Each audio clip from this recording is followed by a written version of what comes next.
Hello everyone, कैसे हैं सभी। तो आई होप सभी लोग अच्छे से होंगे, कुशल मंगल होंगे। तो चलिए गाइस, विदाउट टाइम वेस्ट करते हुए चीजों को शुरू करते हैं। इसी के साथ गाइस, वीडियो अच्छी लगा करते वीडियो को लाइक कर दीजिएगा। चैनल पे फर्स्ट टाइम विजिट कर रहे हैं, चैनल को सब्सक्राइब कर लीजिएगा। तो लास्ट वीडियो में हमने जैसे कि बात करी थी बीएड फर्स्ट ईयर की, जो आपका सब्जेक्ट है कंटेम्प्रेरी इंडिया एंड एजुकेशन, जिसको हिंदी में समकालीन भारत और शिक्षा बोलते हैं। ठीक है, पेपर कोड जो है आपका BD 102 है। ठीक है, और तो उसका फर्स्ट क्वेश्चन हमने कंप्लीट कर लिया था। सेकंड क्वेश्चन को हम कंप्लीट करेंगे। यहाँ पे हम बात कर रहे थे आपके डिटेल जो क्वेश्चन थे, या कह सकते हैं कि जो आपको शॉर्ट क्वेश्चन को ना लेके, यानी कि लघु क्वेश्चन को ना लेके हम लोग दीर्घ क्वेश्चनों को ले रहे हैं। ठीक है, ताकि यहाँ से इन क्वेश्चंस के क्या है कि आपके जितने लघु क्वेश्चन या जिसको हम लोग शॉर्ट या वेरी शॉर्ट क्वेश्चन बोलते हैं, वो सारे के सारे क्वेश्चन आराम से कवर कर सकते हैं। तो चलिए फिर आगे बढ़ते हैं। इसी के साथ वीडियो अच्छी लगे तो वीडियो को लाइक कर दीजिएगा। चैनल पे फर्स्ट टाइम विजिट कर रहे हैं, चैनल को सब्सक्राइब करके बेल आइकन प्रेस कर लीजिएगा। और सभी को बता दूं कि ये वीडियो जो है सभी के लिए इंपॉर्टेंट है, कोई सी भी यूनिवर्सिटी हो, बट मेनली टारगेट मैंने आगरा यूनिवर्सिटी को करके ये वीडियो बनाई है। बट जो आपका सब्जेक्ट है कंटेम्प्रेरी इंडिया एंड एजुकेशन, ये सब्जेक्ट हर यूनिवर्सिटी में सेम है, तो कोई भी इस क्लास का देख सकता है। बाकी कोई डाउट हो, कोई क्वेरी हो, तो नीचे दिए गए लिंक से आप चीज़ों को ज्वाइन कर सकते हैं और सारे डाउट्स अपने वहां से क्लियर कर सकते हैं। बाकी कमेंट में भी मेंशन कर सकते हैं। तो गाइस, यहाँ पे जो आपका क्वेश्चन आ रहा है आपके सामने, क्वेश्चन नंबर 2, जिसमें बात करी गई है क्या,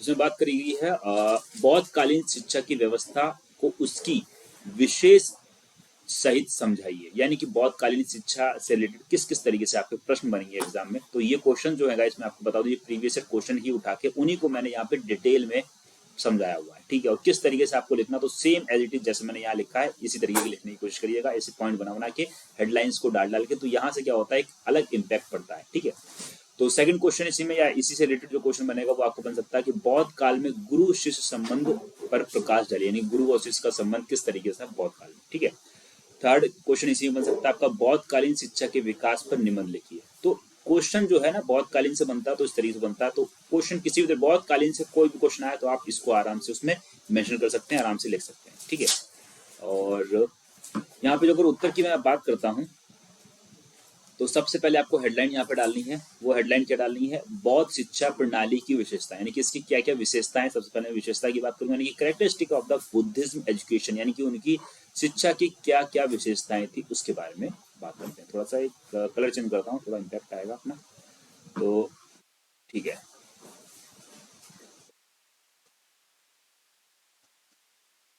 यहाँ पे आ चुके हैं क्वेश्चन।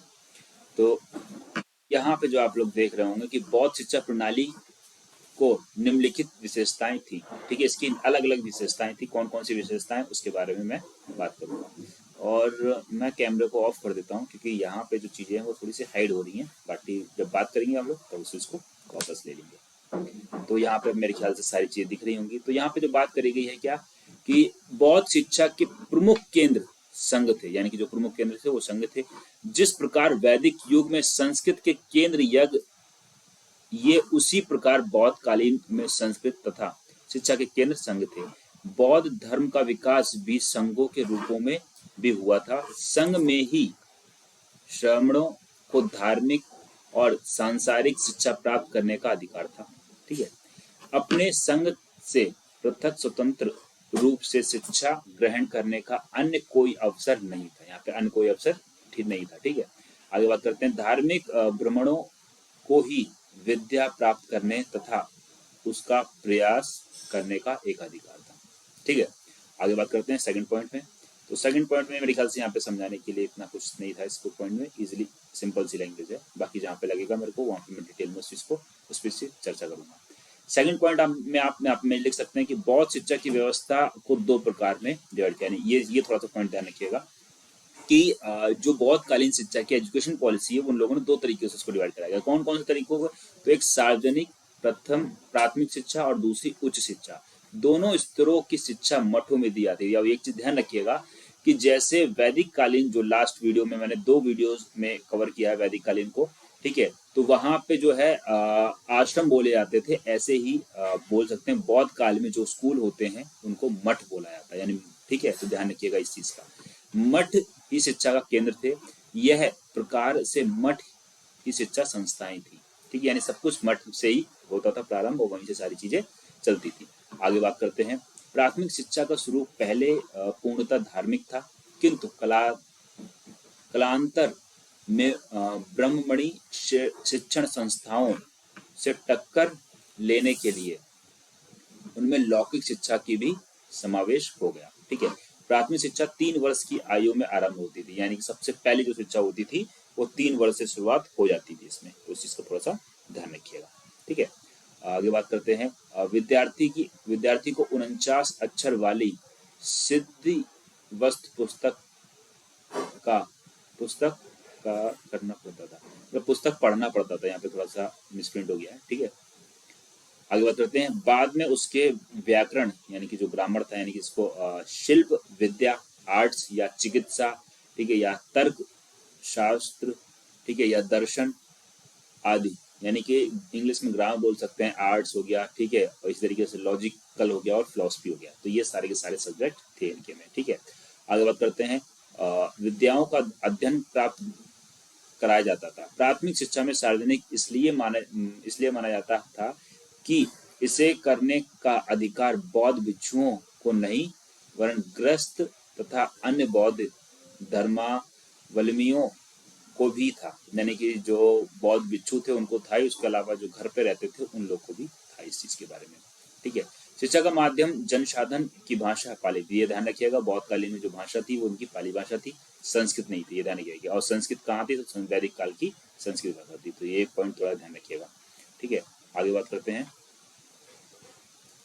उच्च शिक्षा केवल बौद्ध शिक्षा भिक्षुओं को ही दी जाती थी। ठीक है, छात्रों को विभिन्न विषयों के सामान्य ज्ञान के साथ एक विषय में विशेष ज्ञान प्राप्त करना पड़ता था, यानी कि एक विषय में महारथी हासिल करनी पड़ती थी बौद्ध काल की शिक्षा प्रणाली में। ठीक है, अगर सामान्य ज्ञान के विषय थे व्याकरण, धर्म, ज्योतिषी, औषधि शास्त्र और दर्शन।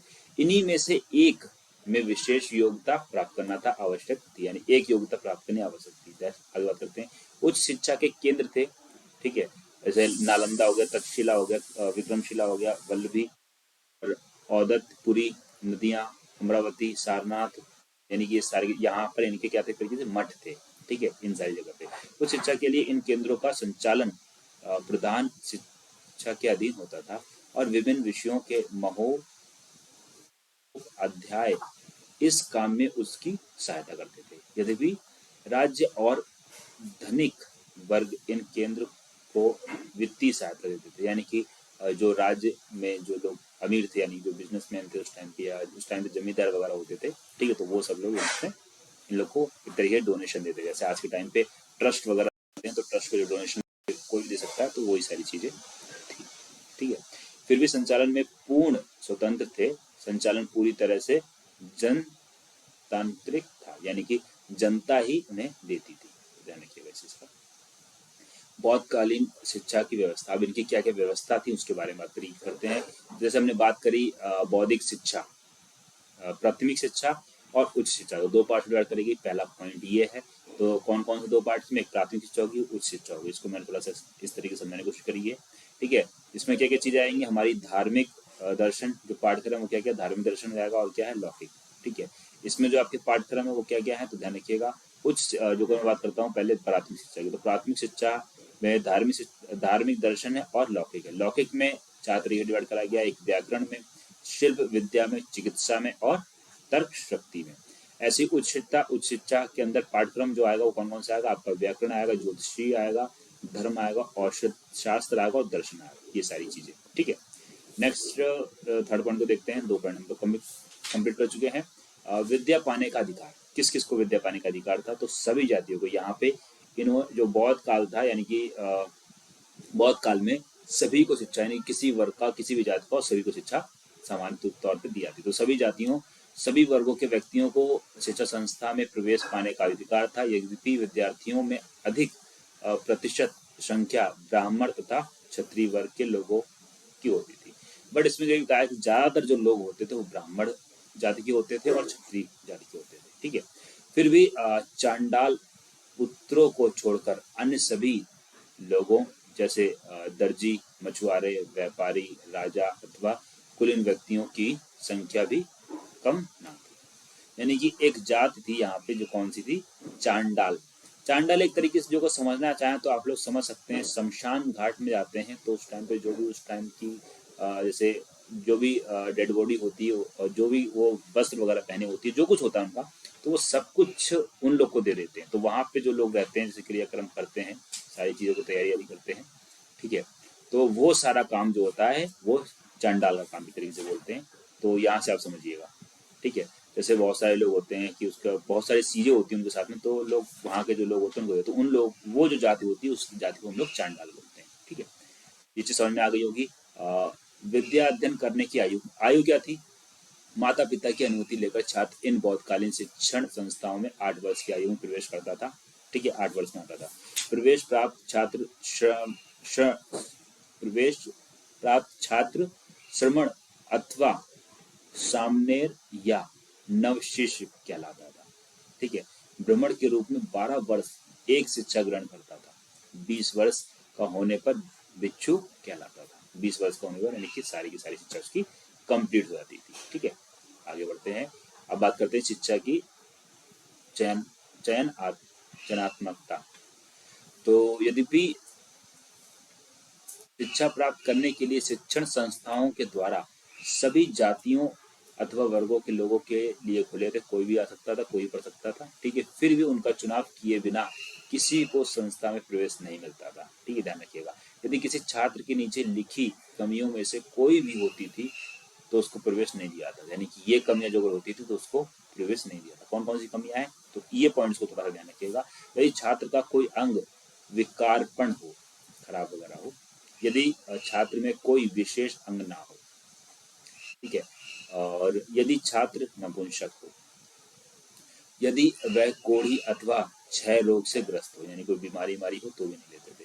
यदि वह दास या श्रेणी हो, यानी कि किसी का दास हो, दास का मतलब ये है कि किसी का नौकर हो, मतलब उसकी कुश्तियाँ, यानी कि तरीके से उस टाइम होता था कि पीढ़ी दर पीढ़ी क्या होते थे, नौकर या दास रहते थे, ठीक है, जब तक उनका सारी चीज। तो वही बात करी, यदि वह डाकू हो या राज्य के किसी प्रकार का दंड प्राप्त कर चुका हो तो उसको भी नहीं लेते थे। तो ये कुछ पॉइंट है जिनको थोड़ा सा ध्यान रखिएगा। आगे बात करते हैं। यदि उसके माता पिता को अनुलाभ ना प्राप्त हो किया हो, और 8th पॉइंट जो है वो क्या है, यदि वह राज्य कर्मचारी हो, यानी कि किसी राज्य कर्मचारी, तो उसको भी शिक्षा नहीं देते थे, ठीक है। 6 पॉइंट की बात करते हैं। 6 पॉइंट बता गया है प्रवजा और उप संपदा संस्कार। वैदिक कालीन शिक्षा प्रणाली की भांति बौद्ध काल में भी मठ में प्रवेश पाने के लिए प्रज्वल संस्कार होता था, जो उसमें अलग संस्कार थे, इसमें प्रज्वल संस्कार है। छात्र परिवार से अलग होकर मठ में प्रवेश करते थे, समय समय सर के बाल मुड़वाते, पीले वस्त्र पहनाते, यानी कि अब इनकी क्या थे, बाल मुड़वा देते थे, पीले वस्त्र पहनते थे, ठीक है, पहनाते। मठ में भिक्षुओं के चरणों में मस्तक नवाता और पंथी मारकर बैठ जाता। इसके बाद मठाधीश उसमें निम्नलिखित पूरक तंत्र का 3 बार उच्चारण करता। जैसे जो इनका है ये एक तरीके से जो मंत्र है, यहाँ पे जो तंत्र लिखा है वो तंत्र या मंत्र एक चीज है, ठीक है। तो ये शब्द जो अगर आप याद कर लेंगे 3 लाइन, तो एग्जामिनर को एक अलग यहाँ पे महसूस होता है कि हाँ बच्चे को नॉलेज है। तो बुद्धम शरणम गच्छामि, धम्म शरणम गच्छामि, संघ शरणम गच्छामि, ये श्लोक है बौद्ध धर्म का, जो कि इनकी जो बुक है, पुस्तक का नाम मेरे को भी ध्यान नहीं आ रहा, त्रिपिटक, इनकी जो पुस्तक है त्रिपिटक करके है, ठीक है। तो त्रिपिटक में ये जो लिखा हुआ है ये कौन सी भाषा में लिखा है ये भी ध्यान रखिएगा, पाली भाषा में लिखा हुआ है, ठीक है। तो ये त्रिपिटक जो इनकी पुस्तक है पाली भाषा, ये इनकी पवित्र पुस्तक है। आगे हम इसके बारे में चर्चा करेंगे, ठीक है। आगे बढ़ते हैं।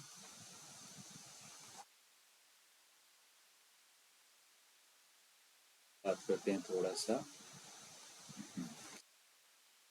छात्र से निम्नलिखित 10 आदेश का पालन करने के लिए आज्ञा दी जाती थी। अशुद्धता से दूर रहना, झूठ ना बोलना, हिंसा ना करना, चोरी ना करना, मादक वस्तुओं का सेवन ना करना, ठीक है, श्रृंगार ना करना, नृत्य संगीत में ना जाना, ऊंचे बिस्तर पर ना सोना एक ही होगा, ठीक है, और असमय भोजन ना करना, सोना चांदी का दान ना लेना। ये कुछ चीजें थी जिसका ध्यान रखना था। जब छात्र 12 वर्ष की शिक्षा समाप्त कर लेता था, लगभग 20 वर्ष की आयु में दूसरे संस्कार होता था। इससे उप उपसंपदा कहते थे। जो 20 वर्ष का होता उसको उपसंपदा कहते थे। इस संस्कार में कम से कम 10 भिक्षु भाग लेते थे। एक भिक्षु श्रवण का परिचय करते हैं, यानी कि एक भिक्षु रहे हैं इसमें श्रवण काफी फेमस रहे हैं। अन्य भिक्षु उसके प्रश्न पूछते और निर्णय लेते थे, निर्णय लिया जाता था। नव शिष्य उप संपदा ग्रहण करने का अधिकारी है या नहीं। इस संस्कार के बाद वह भिक्षु हो जाता था और संघ में रहने योग्य हो जाता था। भिक्षु के रूप में उसे सादे वस्त्र को पहनना, वृक्ष के नीचे सोना, भिक्षा मांगना, भोजन करना, गौमूत्र को औषधि के रूप में प्रयोग करना, स्त्री समागम, चोरी, हत्या से बचकर रहना, अपने में अलौकिक शक्तियों का दावा करना, यानी कि एक आत्म शक्तियां रहती थी, यानी कि कुछ दो लोगों से आप भिन्न हैं। जैसे स्वामी विवेकानंद का उदाहरण आप लोग ले सकते हैं, तो लोगों से भिन्न थे। इसी तरीके की शक्तियों का एक बताना कि हाँ हमारे अंदर कुछ अलग है। छात्र जीवन, तो छात्र जीवन किस तरीके से रहता था? बौद्ध काल में छात्र जीवन उतना ही कठोर था जितना वैदिक काल में था। बिल्कुल सही बात है।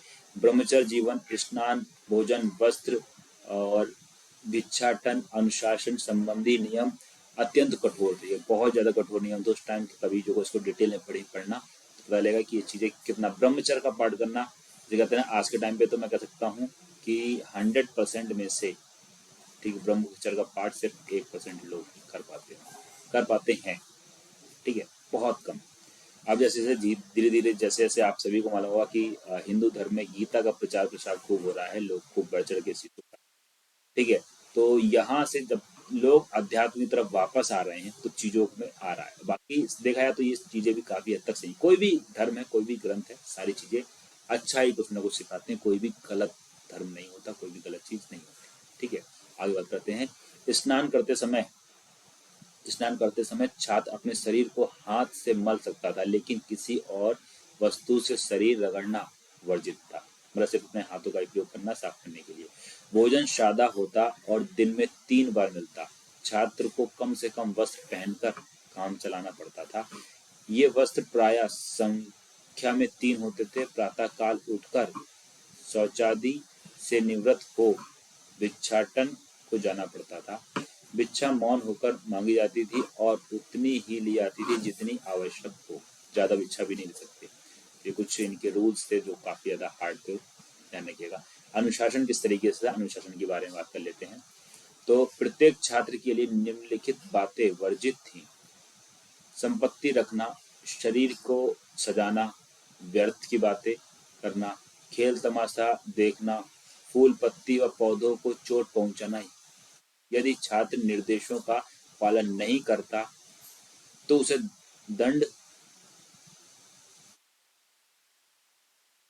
पाया जाता था। यदि संघ के छात्रों में अनुशासनहीनता बढ़ जाती थी तो उन्हें संघ से निकाल दिया जाता था। ध्यान रखिएगा। ठीक है, आगे बात करते हैं गुरु शिष्य संबंध।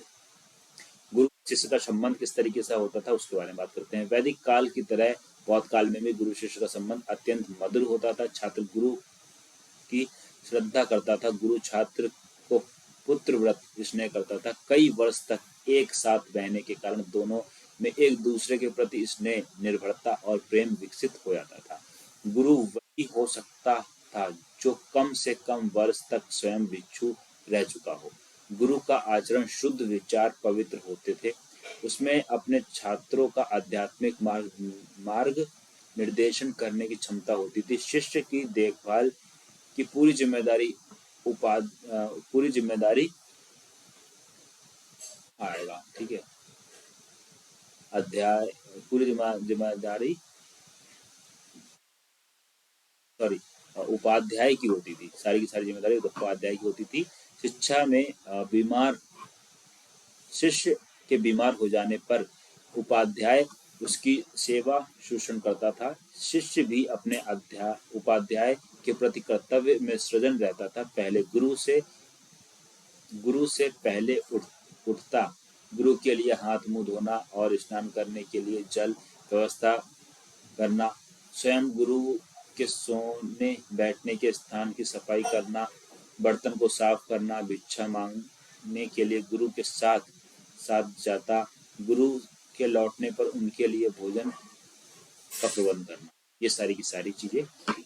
ठीक है, इसी के साथ गाइस आप लोगों को एक चीज यहाँ पे बताना चाहते हैं कि आप सभी के लिए हमने यहाँ पे क्रैश कोर्स लॉन्च किया है, तो उसके बारे में थोड़ा सा बात कर लेते हैं। तो आप सभी के लिए यहाँ पे जो क्रैश कोर्स लॉन्च किया गया बीएड फर्स्ट ईयर के किसी भी यूनिवर्सिटी को आप लोग इसको ले सकते हैं। अभी जो अगर आप इस बैच को ज्वाइन करते हैं तो ध्यान रखिएगा 50% ऑफ मिल जाएगा, जो कि सिर्फ और सिर्फ 999 रुपीज़ का आपको पड़ जाएगा, जिसमें आपको बात करते हैं तो लाइव क्लासेस, पीडीएफ नोट्स, इसी के साथ साथ जो अगर आप लाइव क्लासेस नहीं ले सकते हैं तो रिकॉर्डेड वीडियोस, आपके डाउट सेशन, साथ ही साथ मोस्ट इंपॉर्टेंट चीज प्रीवियस ईयर क्वेश्चन। ठीक है, आपके एग्जाम पॉइंट ऑफ व्यू से बहुत ज़्यादा इंपॉर्टेंट है कि आपके लास्ट ईयर में किस तरीके क्वेश्चन आए थे और किस तरीके से आपको आंसर्स देने। ठीक है, तो ध्यान रखिएगा, लेना चाहे तो आप ले सकते हैं, बाकी इसका जो लिंक है वो डिस्क्रिप्शन में दे रखा है। ठीक है, तो वहाँ से आप जाके देख लीजिए। चलिए आगे बढ़ते हैं और जो बात कर रहे थे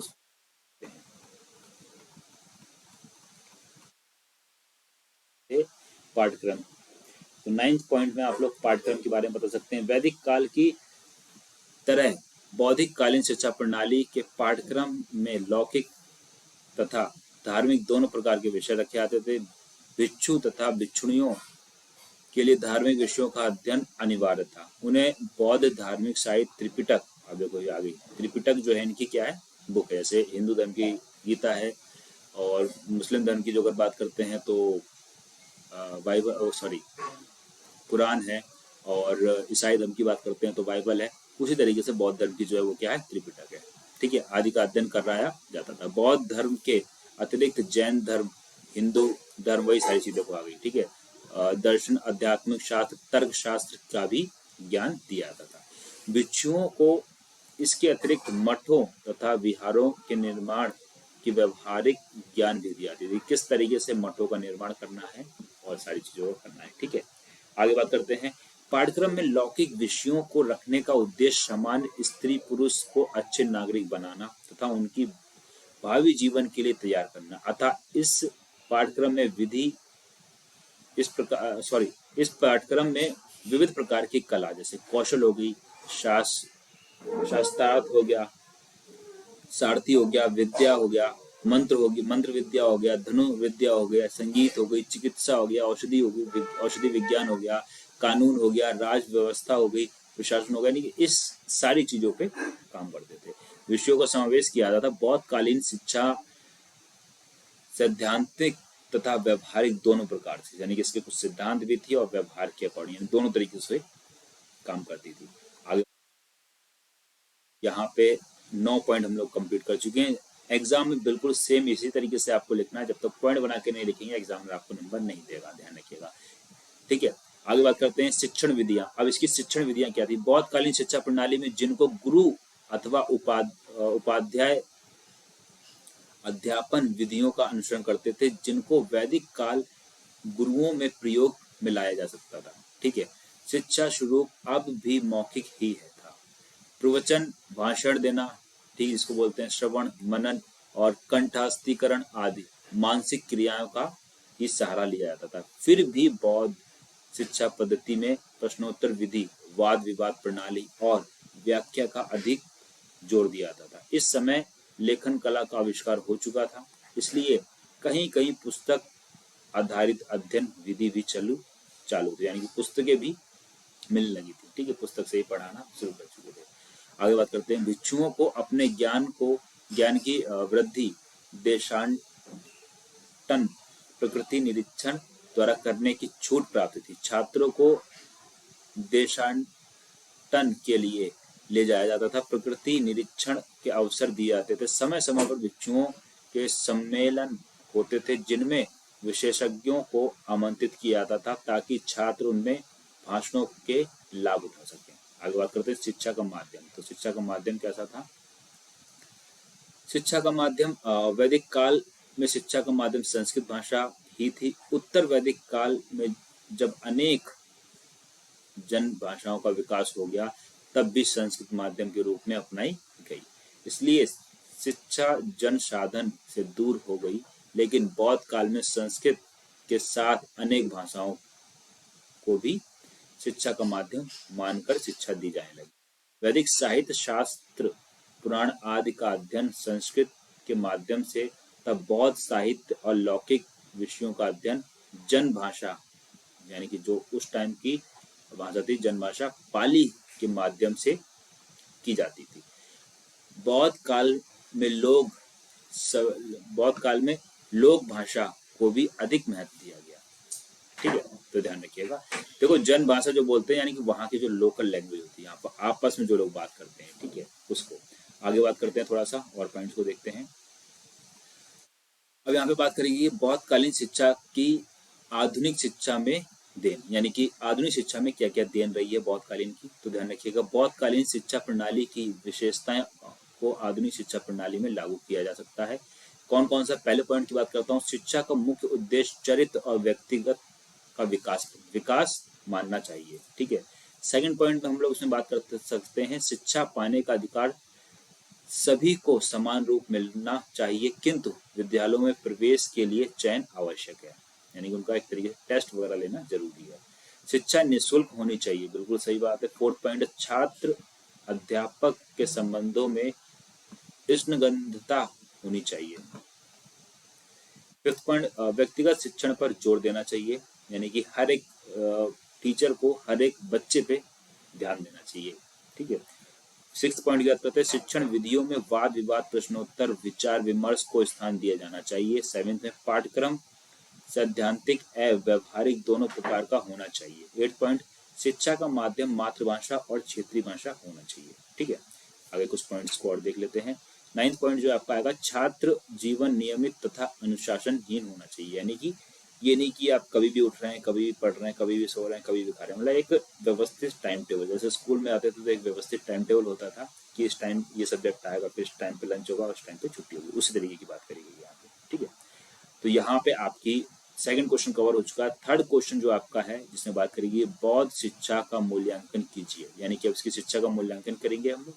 ठीक है, इस क्वेश्चन को हम लोग देखेंगे नेक्स्ट वीडियो में। इसी के साथ वीडियो अच्छी लगी तो वीडियो को लाइक कर दीजिएगा, और लास्ट में आप सभी से कहना चाहेंगे, जो अगर आपका कोई भी डाउट, कोई भी क्वेरी बची हो, तो जो हमारा ऑफिशियली नंबर है वो है 9897971587। ठीक है, तो इस नंबर पे आप हमें कांटेक्ट कर सकते हैं। चलिए कैमरे को थोड़ा सा ऑन कर लेते हैं ताकि एक अच्छी बॉन्डिंग बने। ठीक है, तो यहाँ पे आप लोगों को ये नंबर शो हो रहा होगा, कोई भी डाउट हो, कोई भी क्वेरी हो, तो आप बाकायदा इस पे कमेंट कर सकते, इस पे व्हाट्सएप मैसेज कर सकते हैं, बट कॉल ना कीजिएगा, व्हाट्सएप मैसेज करिएगा तो वो ज़्यादा, क्योंकि कई बार क्या होता है कॉल रिसीव नहीं हो पाती, कि बहुत सारी कॉल्स आती रहती हैं। ठीक है, इसी के साथ गाइस सभी चीज़ों का लिंक जो है मैंने डिस्क्रिप्शन में प्रोवाइड कर रखा है, लाइक व्हाट्सएप ग्रुप का, इंस्टाग्राम का, साथ ही साथ फेसबुक ग्रुप का, और इंस्टाग्राम पे भी फॉलो कर सकते हैं। देन मिलते हैं नेक्स्ट वीडियो में, तब तक के लिए thanks for watching, have a nice day. जय हिंद, जय Bharat, love you my dear friends, thank you so much all of you, take care and bye bye.